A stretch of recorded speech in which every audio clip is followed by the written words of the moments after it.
Aloha, it was good seeing you today. I'll tell you what, we're gonna do a quick recap on what we covered on the board.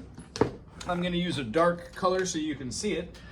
When we play in any key, we're just establishing that we can play a 1, 2, 3, 4, 5, 6, 7, 1. I denote those by Roman numerals because those are the easiest way to determine whether it's a major with an uppercase or a minor with a lowercase. So when we have the Roman numeral I, it's denoting a capital, which is a major. We talked about the C major today, and then the D minor, E minor. The next one that we have, notice it's an upper, so it's in order of our musical alphabet. Now, there is no H, so as soon as we get to our A up here, we're gonna go right back to our notation. Here's another one, which is a major, our 5, which is our G. Here's where we do not go to the H, and we actually go to a minor 6. Notice how the minors I'm writing in a lowercase and the majors I'm writing in an uppercase. Eventually, we'll go to just writing them in the same. However, what I wanted you to do is correlate the concept that was able to be played on the piano and to do music theory. This comes from the concept of the circle of fifths. C major has no sharps and no flats. So when we say C, D, E, F, G, A, obviously the next note's going to be B. B is super special. It's called B diminished because it has its own type of awesome sound. It feels as if the tone wants to resolve itself, and if it doesn't, the human brain makes up some sort of derision. It's called tension. We use it to call metric dissonance, which allows you to have multiple different melodies, which cause the human brain to feel emotion. So when you hear,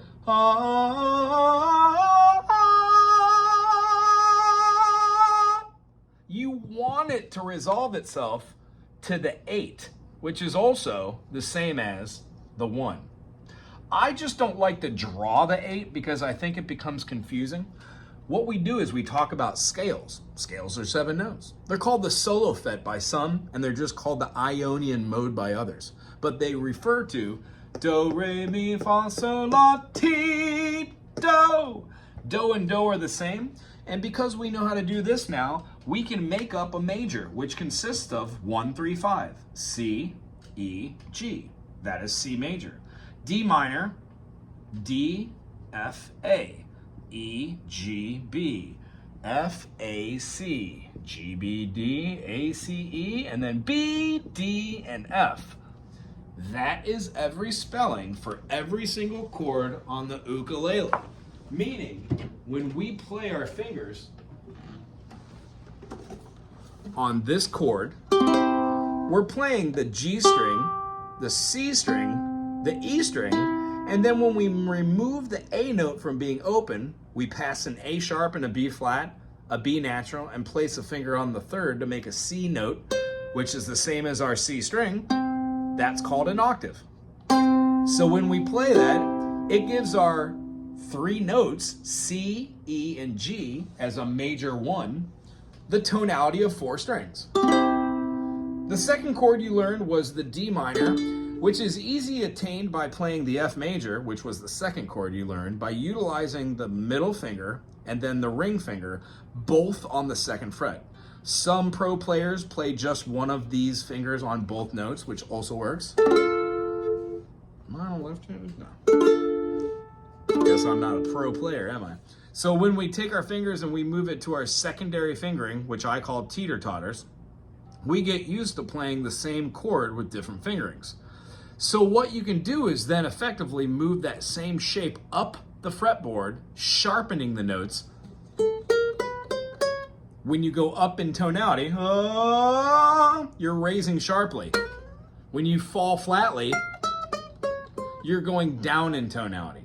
So when you take the shape of a D minor in a 2nd fingering, yes, you can move it up to the 4th fret and bar the 2nd for an E minor, or F minor, F sharp minor, G minor, so on and so forth. But for this explanation, most people don't play the bar chord. The reason why we play this E minor, which is much easier, 1, the fingers feel like butter, 2nd finger, 3rd fret, 4th fret, and you have this open G. The 2 terminology words that we talked about were called legato and staccato. Legato refers to a note that has a duration and then dissipates.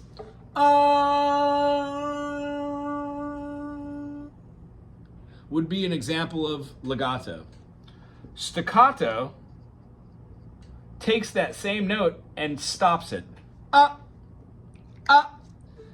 When you have an E minor that has an open string, you can't stop the G string from vibrating. When you play a bar chord, B-A-R-R-E, from the French word to bar, you can. That's the purpose of the two types of chords. G major, G major, C major, C major, F major, F major, A minor, A minor. Every single chord has a secondary option to allow you, the player, to do that. When it's going on, we have C major, practice it.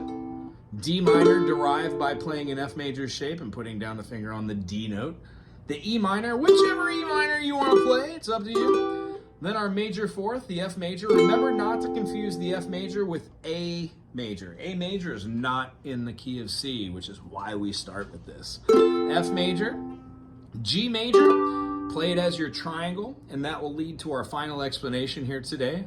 The A minor is the aforementioned chord which you learned first with the C major, F major, and A minor.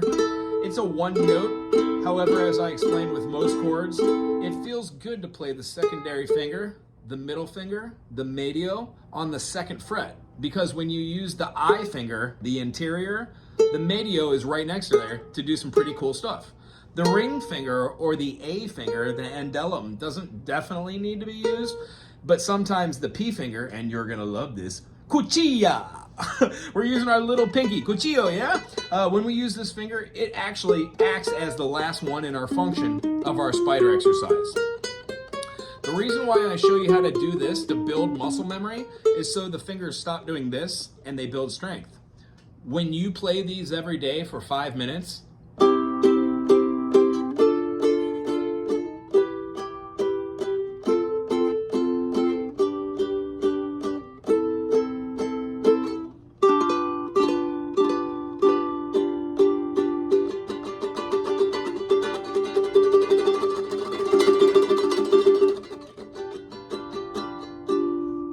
how the ear just wants it to resolve? That B diminished is very special. The seventh in every major chord is a diminished. B diminished is only found in the key of C major and the key of A minor. And the reason why we have C major and A minor is because if you refer to the circle fifths, use your hands, no sharps and flats in the key of C. C, D, E, F, G, A, B, C, blah, blah. When we go C, D, E, F, G, we get one sharp. The first sharp in the key of G would be the F. Meaning, when we go up to the F line and we put a sharp on it, it makes every note line that is an F line a sharp. So if the bottom line of the treble clef is E, the next space is an F. Well, that would be an F sharp in the key of G. Meaning, your pivot note no longer is an F, now it's rather an F sharp. So when we play C major, D minor, E minor, F major, G major, A minor, B diminished C, we can modulate to another key, to G major, and play G major, A minor, B minor, C major, D major, E major, F sharp diminished, and G. And the reason why we're super confident in that, and this is the last thing I'll leave you on, is because we can do the exact same thing to the key of G. G's my one, G, A, B, C, D, E, and then our signature sharp for the key of G, F sharp. Ta-da! Do, re, mi, fa, sol, la, ti, do. When we go from G, A, B, C, D, D has two sharps. One of those sharps is F sharp. The next sharp is the sharp right before it. When we go to the key of A, D, E, F sharp, G, A. A has three sharps. The note right before it, G sharp. So when you go through the process of saying, well, what does B have? You'd have to go A, B, C, D, E. E has four sharp, D sharp's there, E, F sharp, G, A, B. B must have five sharps because there are only five notes there. Our spelling of B major, while looking at it through the eyes of G major, is okay. Doesn't matter where it is, because you now in your brain, using your imagination, can call this the major one. So what happens is we only use the circle of fifths and our hands and our fingers for so long. After a period of time, you will see that if you play a song that is a 1, C major, a 4, that is a F major, and a 5 that is a G major, and you're doing la la la, la la la la la, la la, lua lua, meow, ba-down, and you gotta go now. You can take that same thing, move it up a half step to C sharp, and the chords, da-da-da, da-da, da-da-da, da-da, they look exactly the same, but now you're using your bar chord. That, in a nutshell, is Music 101. You went from knowing no chords to knowing basic music theory. Next week, we're gonna do a review on your C, D, E, F, G, A, B diminished, and C. And we're gonna play out of one of these books so you can do a little bit more sight reading. Until that time, if you decide that you like a song, pick that song. I'll find the sheet music and we'll teach it next time. It's good seeing you today. I will see you next week on the 5th. Aloha.